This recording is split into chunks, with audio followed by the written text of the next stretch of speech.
তাকুলু ফি হাক্কি হাযার রাসূল।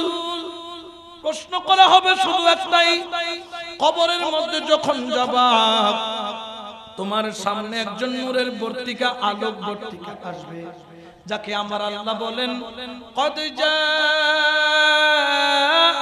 মিনাল্লাহি নূর। আল্লাহু আকবার বলেন। ওই নূরের আলো তোমার কবরের মধ্যে আসবে, ওই নূরের রাসূল তোমার কবরের মধ্যে আসবে। ফেরেশতা বলবেন ও মুসলমান, দুনিয়াতে যখন ছিলি এই নূরের আলোক বর্তিকার সম্পর্কে তোর কি ধারণা ছিল? কি বলতি? মা কুনতা তাকুলু ফি হাক্কি হাযার রাসূল, ইনার সম্পর্কে তুই কি বলতি? আমরা যারা সুন্নি, আমরা যারা আশিক, আমরা যারা নবীর প্রেমিক, চোখের পানি ছাইরা বলবো মুনকির নকির রে সরে যা, সরে যা। আমি চিনতে পেরেছি দুনিয়াতে যখন ছিলাম এনায়েতপুরের জমিনের মধ্যে মিলাদুন নবী হয়েছিল, ওই মাহফিলেই নাকি ইয়া রাসূলুল্লাহ বলে ডাক দিতাম। ইনি আমার প্রাণের স্পন্দন, ইনি আমার জানের জান, ইনি আমার প্রাণের প্রাণ, ইনি আমার দয়াল নবী রাহমাতাল লিল আলামিন। আল্লাহু আকবার বলেন। ওই নবীকে যখন দেখবা মুনকির নকির সরে যা, সওয়াল জবাব করিস না। আমার আর কিছুই ভালো লাগছে না, শুধু নূরের দিকে তাকিয়ে থাকবো। আমার নবী বলবেন এ মুনকির নকির হট যা, সওয়াল জবাব মত কর, সওয়াল জবাব করিস না। ये मेरा दरबार का फकीर, ये मेरा आशिक, ये मेरा दरबार का गदा है। হচ্ছে আমার ফকির, আমার আশিক, আমার দিওয়ানা। এনায়েতপুরের জমিনে মাটির মধ্যে বসে বসে আমি নবীর প্রেমে চোখের পানি ফেলতো। কেউ দেখুক আর না দেখুক, আমি নবী তো দেখেছি। ও মুনকির নকির সরে যা, সে আমার আশিক, আমি আমার উম্মতের আশিক। বড় করে বলেন সুবহান। কবরের মধ্যে তিনটা সওয়াল জবাবের পরে যদি উত্তর দিতে পারো তোমার জন্য রহমতের ব্যবস্থা রয়েছে। কবর 70 গজ প্রশস্ত হবে, কবরের মধ্যে ফুলের বাগান হবে। প্রথমে বাম দিকে জাহান্নামের দরজা খুলে ঠাস করে বন্ধ করে দেওয়া হবে। ও জাহান্নামের দরজা খোলাতে ইমানদারের কবরের মধ্যে ছটফট ছটফট আরম্ভ হবে। ফেরেশতা বলবেন ওরে মুমিন বান্দা, যদি গুনাহগার হইতে এই দরজা খোলা থাকতো, কিন্তু তোমার জন্য এই দরজা নয়, তোমার জন্য খুলবে জান্নাতের দরজা। বড় করে বলেন সুবহান। জান্নাতের দরজা খুলে দেওয়া হবে। মাটি আসবে তোমাকে একটু করে আলিঙ্গন করার জন্য। মা যেরকম সন্তানকে বুকের সাথে জড়ায়া নেয়, মাটি জড়ায়া নিয়ে সরে যাবে, তোমার সোহবত নিয়ে সরে যাবে। কবরের মধ্যে রহমতের ফেরেশতা হুর গালমাগন আসবে, মালাকাত আরম্ভ করবে। ওই মালাকাত শেষ হওয়ার আগে ইজা জুলজিলাতিল আরদু জিলজালাহা ওয়া আখরাজাতিল আরদু আসকালাহা ওয়া ক্বালাল ইনসানু মা লাহা ইয়াওমা ইযিন তুহাদ্দিসু আখবারাহা। কবরের মধ্যে 10,000 20,000 বছর, 30-40 হাজার বছর কোন দিকে গেল তুই টেরও পাবি না রে উম্মত। ও আল্লাহর বান্দা, তুমি বুঝতে পারবে না কোন দিকে কিয়ামত চলে আসলো। মালা এখনো ফুল কাটতেছে, 8টা থেকে 10টা কাটা হয় নাই। ওই মালা তোমার গলায় পড়াবে। ইজা জুলজিলাতিল আরদু জিলজালাহা, এর মধ্যে কিয়ামত হয়ে যাবে। ওয়া আখরাজাতিল আরদু আসকালাহা, জমিন তার বোঝাকে বের করবে, কিয়ামতের ময়দান হবে। ওয়া ক্বালাল ইনসানু মা লাহা, মানুষ বলবেন এটার নাম কি, এটা কোন জায়গা? ওয়া ক্বালাল ইনসানু মা লাহা ইয়াওমা ইযিন তুহাদ্দিসু আখবারাহা, আল্লাহ বলবেন এটার নাম কিয়ামতের ময়দান। কিয়ামতের ময়দান তুমি যখন দাঁড়াবা দেখবা কুরআন যে তুমি পড়েছো, কুরআন তোমার মাথার উপর শামিয়ানা। তুমি যে নেক আমল করেছো, নেক আমল তোমার সঙ্গী। তুমি যে মুস্তাফার ভালোবাসা অন্তরে রেখেছো, মুস্তাফা বলবে গোলাম রে তোর কি কষ্ট লাগছে বেশি? আমি নবী কাউসারের পানি নিয়ে তোর জন্য দাঁড়ায় আছি। উচ্চ আওয়াজে বলেন সুবহান।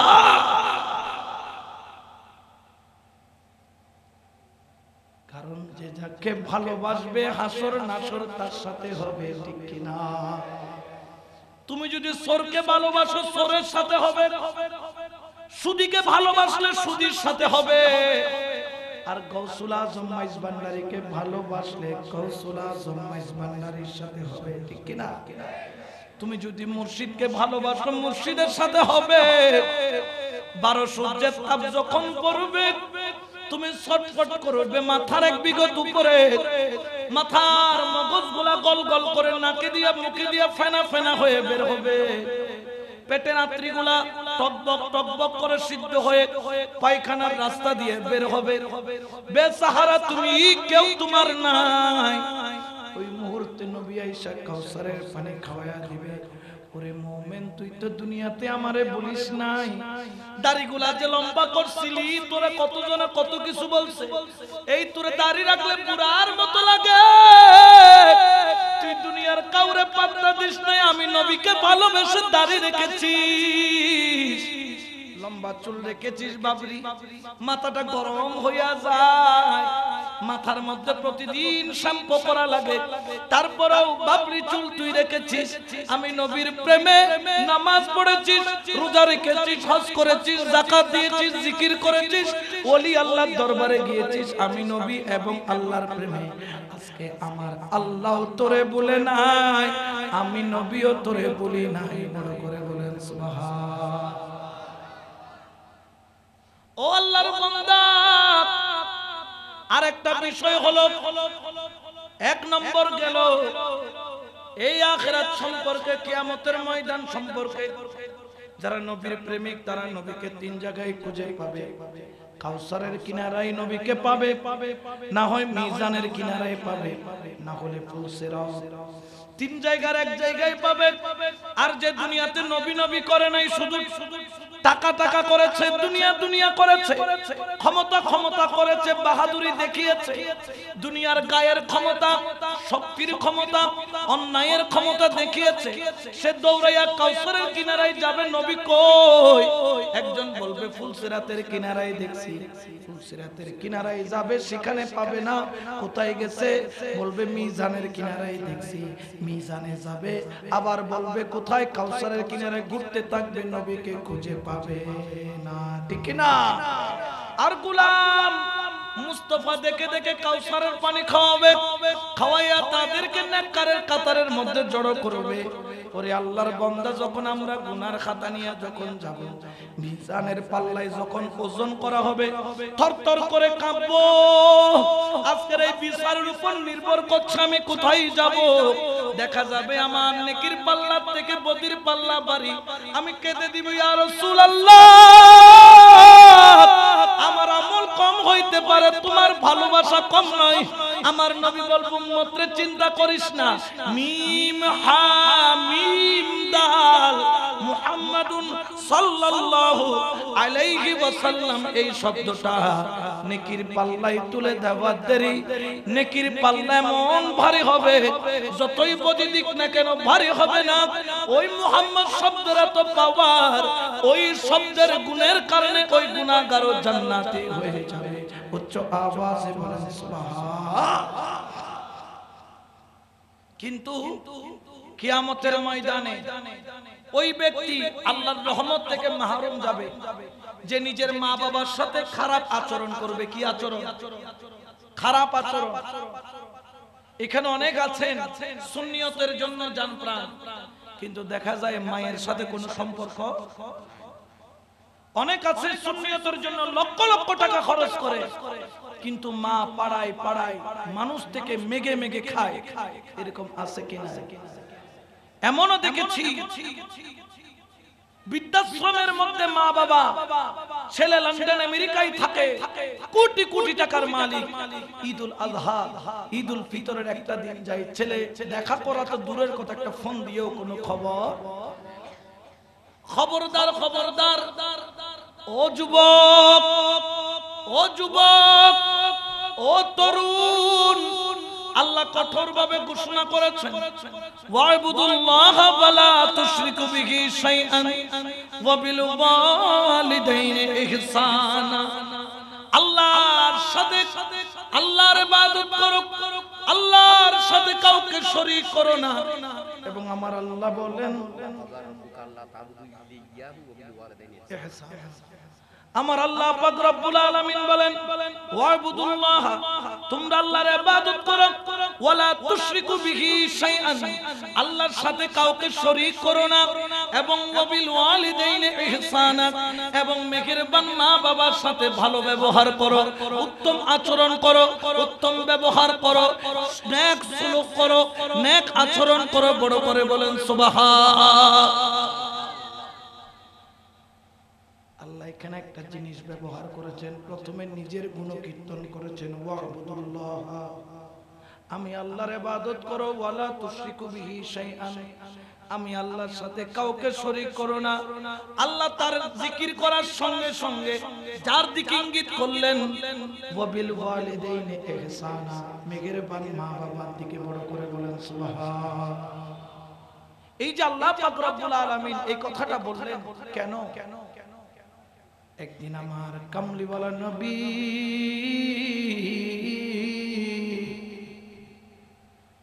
দয়াল নবীর দরবারে এক সাহাবা এসে আরজ করলেন, ইয়া রাসূলুল্লাহ, আজকে আমার মা আমাকে দেখে বড় খুশি হয়েছে।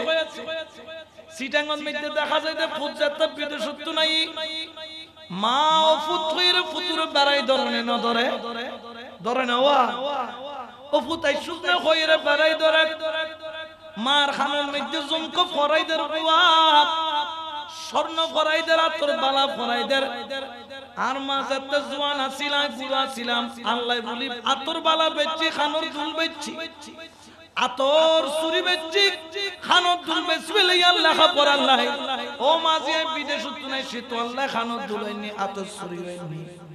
মা যাতে খুশির ফুট হই বেড়াই ধরে এক সাহাবা বললেন, ইয়া রাসূলুল্লাহ, আজকে আমার মা আমার উপর বড় খুশি।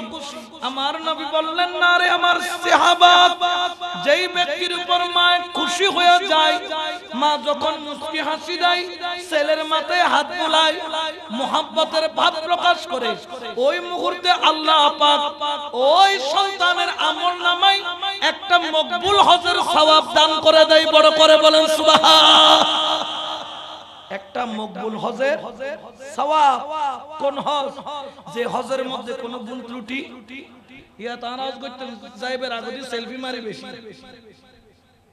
হজ করি হম সেলফি মারি গুরই মারা দো না মুলই মারা দে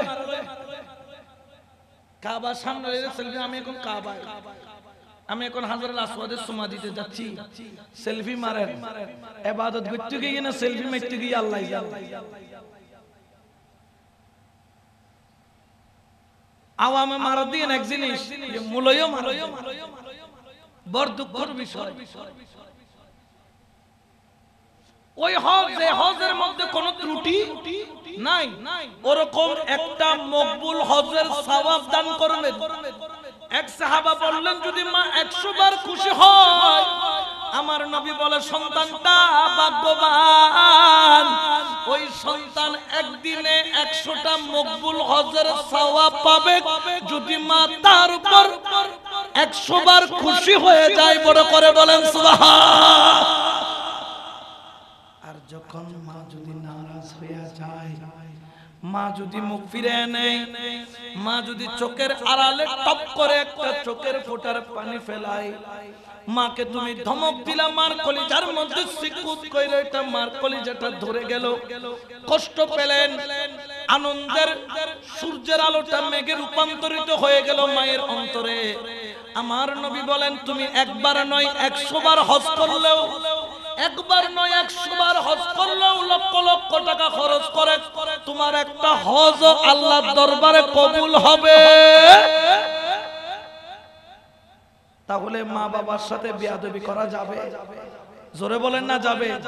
হুজুর আর মা কিটকিটে, আর মা বদমেজাজি, আর মা উল্টো ফুল্টো হয়, আম্মা খজ্জে বাজায়, খজ্জে বাজাইলে বাজক, উল্টো ফুল্টো হইলে হক, হতায় হতায় সোয়ারাইলে সোয়ারক, গেটের দড়ি বাইর করে দিলে দক। ও মা তুই বাইর করে দিলা, আয় তোর কদম চাইতাম না, কারণ তোর কদমই আল্লাহ জান্নাত দান করে হনা। সুবহানাল্লাহ।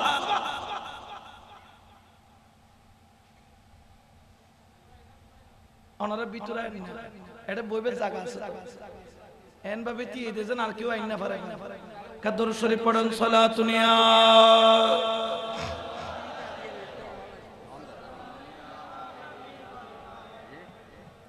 তাহলে মেঘের বান মা বাবার সাথে কখনো বেয়াদবি করা যাবে কারণ একজন মা যখন সন্তানকে গর্ভে ধারণ করে ওই মেঘের বান মা যখন তোমার বয়স মায়ের গর্ভের মধ্যে 7 মাস তুমি যখন মায়ের গর্ভের মধ্যে জোরে জোরে লাথি মারতা মায়ের কলিজা পর্যন্ত চিকচিক চিকচিক করে ব্যথা করত আল্লাহ আল্লাহ আল্লাহ বলে বলে মা জমিনে বসে পড়তো আল্লাহর কাছে তারপরেও বলতো আল্লাহ আমি ব্যথা পাইলেও যেন আমার সন্তানটা ব্যথা না পায় আল্লাহ আমি আঘাত পাইলেও আমার সন্তান যেন আঘাত না পায় ওরে 7 মাস যখন তোমার বয়স মায়ের গর্ভের মধ্যে মা করট ফিরা ঘুমাইতে পারে না সারা রাত কোমর ব্যথা হাঁটু ব্যথা শরীরে জ্বালা যন্ত্রণা এত যন্ত্রণা সহ্য করার পরেও আল্লাহরে বলে আল্লাহ আমি যন্ত্রণা সহ্য করতে রাজি আমার সন্তান যেন যন্ত্রণা না পায় আমি আঘাত পাইতে রাজি আমার সন্তান যেন আঘাত না পায় যেই দিন তুমি দুনিয়াতে আসবা ওই দিন একটা মায়ের জন্য কিয়ামতের সুগরা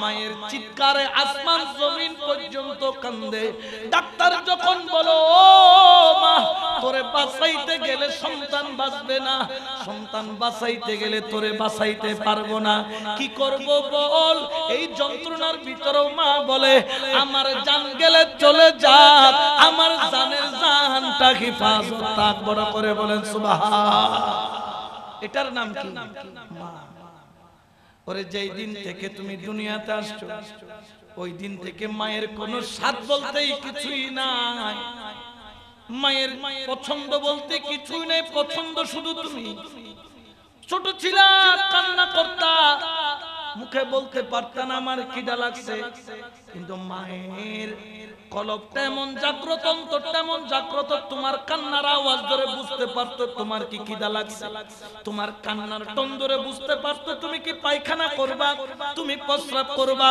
এই কান্নার আওয়াজের শব্দ একমাত্র মা ছাড়া কেউ বুঝার ক্ষমতা নাই ঠিক কি না যখন শীতকালে তুমি যখন বিছনার মধ্যে পায়খানা প্রস্রাব করতা বিছনাটা ভিজায়া ফেলতা বাবা সকাল বেলায় চাকরিতে যাবে মা বড় চালাক যদি দেখে বিছনা ভিজা সন্তানকেও মারবে মাকেও বকা দিবে মা দেখা যায় সন্তানটারে বুকের উপর রাইখা মা শীতকালে ভিজা জায়গার মধ্যে প্রস্রাবের মধ্যে ঘুমায় ওরে মুমিন বান্দা জানো তোর গায়ে দিয়ে পায়খানার গন্ধ বের হয় প্রস্রাবের গন্ধ বের হয় কেউ তোর নাক চিপে ধরে তোর সামনে দিয়া যায় কিন্তু মেঘের বান মা কোনোদিন নাক চাইপা ধরে নাই তোর পায়খানা তোর প্রস্রাব পরিষ্কার করেছে তার নাম হলো মেঘের বান মা উচ্চ আওয়াজে বলেন সুবহান এই জন্য হুয়া জান্নাতুকা ওয়া নারুকা মা তোমার জন্য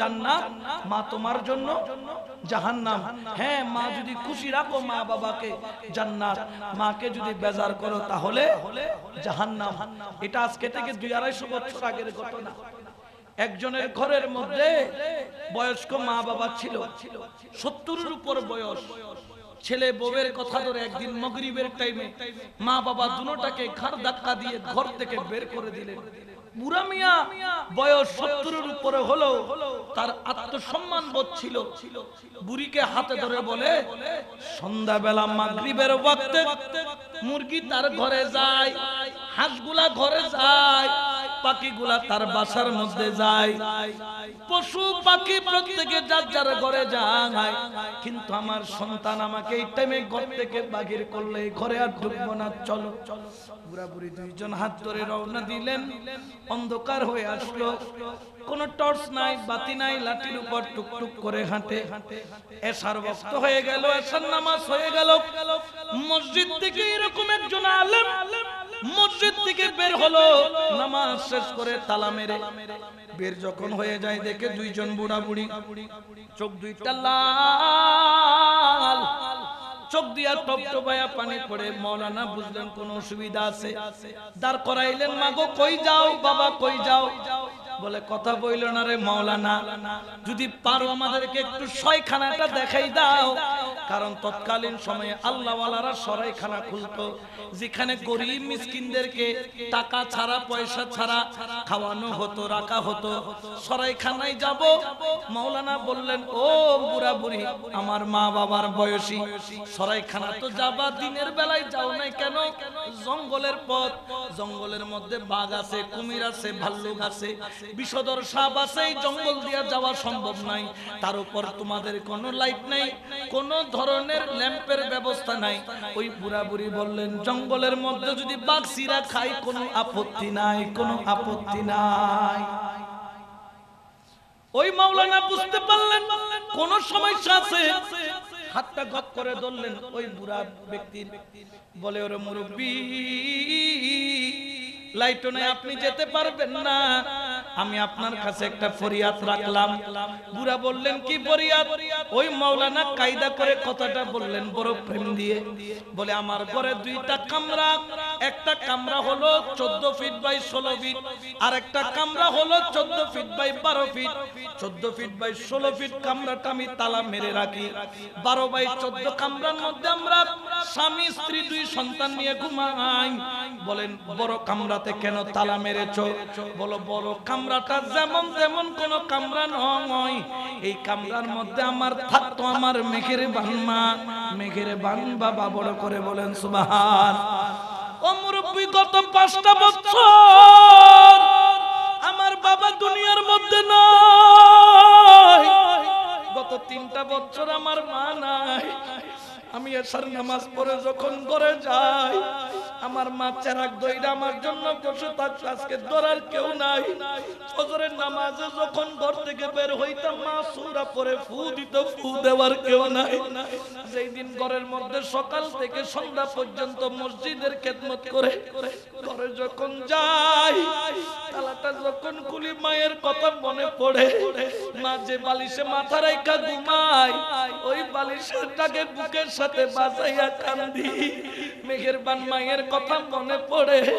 ও মুরব্বি রে, যেই দিন মা মা মা মা বেশি মঞ্চরে ঠালে, আমার মায়ের 2টা সিরা স্যান্ডেল আছে, ওই 2টা সিরা স্যান্ডেল আমার বুকের সাথে বাজাই আমি কান্দি। আমার মা নাই, আমার বাবা নাই, আমার দুনিয়া থাইকাও কিছুই নাই। ও মুরব্বি, ও বাবা, ও মা, আজকে আমি মাওলানার মন চাইতেছে আমার ওই ঘরের মধ্যে তোমারে বাবা বানাইয়া, আপনার পরিবারকে মা বানাইয়া এক রাত খেদমত করব। বড় করে বলেন সুবহান।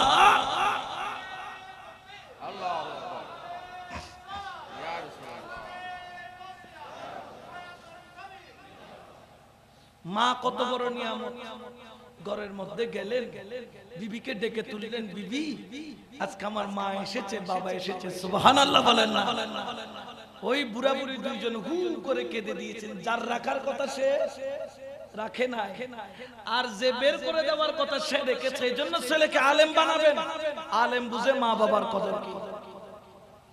ইঞ্জিনিয়ার বানাইছে, ডাক্তার বানাইছে, গার ধরে কি করে দিয়েছে, কিন্তু আলেম কখনো তার মা বাবার সাথে বিয়াদবি করে না। বুড়োই হদ্দ বহুত কষ্ট করছো, আর একখানা উজু বানাইতাম, পানি দাও না।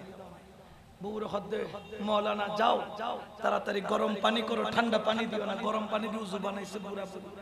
বাবা একটা জায়নামাজ হবে, একটা জায়নামাজ দিলে ওরে লাঠিখানাকে ঘরের মধ্যে কোণার মধ্যে রাইখা ওই বুড়া বুড়ি 2জন এমন ভাবে সিজদার মধ্যে পড়ে কান্দে, আল্লাহ আমার সন্তান আমারে ঘাড় ধাক্কা দিয়া বাহির করে দিল, পরে সন্তান করে জায়গা দিল। আল্লাহ আমি জানি তুমি আমার সন্তানকে তোমার রহমতের দরজা থেকে ঘাড় ধাক্কা দিয়ে বের করে দিবা। ও আল্লাহ, আমরা বুড়া বুড়ি 2জন হাত তুললাম, আমার সন্তান আমাকে ঘাড় ধাক্কা দিয়ে বের করে দিল, আমার সন্তানটারে তুমি তোমার রহমতের দরজা থেকে ঘাড় ধাক্কা দিয়ে বের করে দিও না। সুবহানাল্লাহ বলেন না? আল্লাহু আকবার ইয়া রাসূলুল্লাহ ইয়া গাউসুল জিন্দাবাদ এন যেতে হয় খানদের মাওলানা বুঝি গরর গন্ডগোল না পরের দিন কাজীর হাসে গিয়ে কাজী সাহেব বিচার করেন কাজী ফুতুরে ধরে আনার পরে বললেন তোমার মাকে তুমি বের করে দিয়েছো ঘরে তুলে নাও মাপ চাও ফুয়া তো নাটা বউর বারগো হার বারগো বউর বারগো হয় না হার বারগো বউর বারগো বউ যদি হয় একদিন হয় আগে মৃত্যু হইলে এলে বহুত আছে না নাই আছে কোন দিক অসুবিধা বউর বারগো